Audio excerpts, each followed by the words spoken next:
Boom! Hey internets. Got a good question from Pretend Living. And thanks for all the comments in the beginning. I appreciate that the channel is helping you.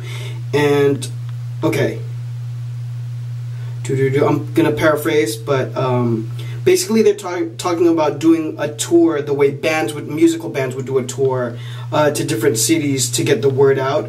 Do you think this is a good effort and would result in any response? Okay, and then there's more. So thank you for that. So I literally just shot a video similar to this where I kind of have the same answer, but I kind of want to touch on it. So this is why I'm answering it again, sort of. I always got something for the community. So I'll tag, I'll put a card to that video. And in the prior question, they were saying something similar where I answered that you should case study what Johnny Cupcakes did with the Johnny Cupcakes tour. I believe he did it 2 or 3 times. There's a rabid Johnny Cupcakes fan. I hope I have Johnny Cupcakes fans that are my fans too. So you guys could totally correct me. Go down in the comments and correct me, because I am a fan, but I don't have it tattooed on me. And he has a lot of fans that are diehard. So in any case, Johnny Cupcakes is my case study for doing this first, and his model is a model that I always case study because he changed the game in terms of going direct to customer, and he really cultivated that customer culture extremely well, better than, I mean, he basically took what music bands do and brought that marketing into the apparel realm. And again, I said it in the last video, but go on his website, read his bio if you're not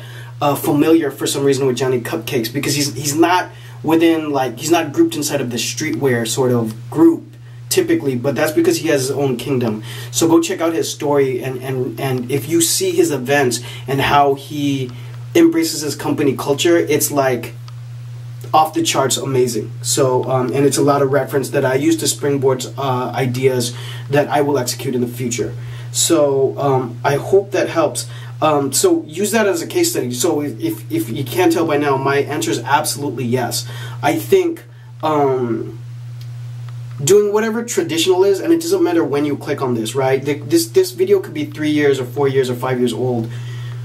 Whatever is traditional now is still good. It's going to change. So trying new things is always good. Now you want to keep it within budget, like whatever budget that is, and also prepare for worst case scenario, right? So I think one thing that people get shocked with is they're not going to sell out of their stuff right off the bat, or maybe the second run doesn't do as well as the first. It's all part of testing, so you have to be mindful of that when you're budgeting it out. But yeah, link up with other places that maybe aren't clothing, with actual music venues, maybe food. There's a lot of hipster and new cool reiterations of food and that sort of thing. Maybe you can link that in, or other interests that your core demographic might be into. But the whole thing, I would kind of, you want to make sales, of course, but I would kind of write it as a marketing piece, and get exposure, get connection, use that social media, connect people via Instagram and Facebook Live and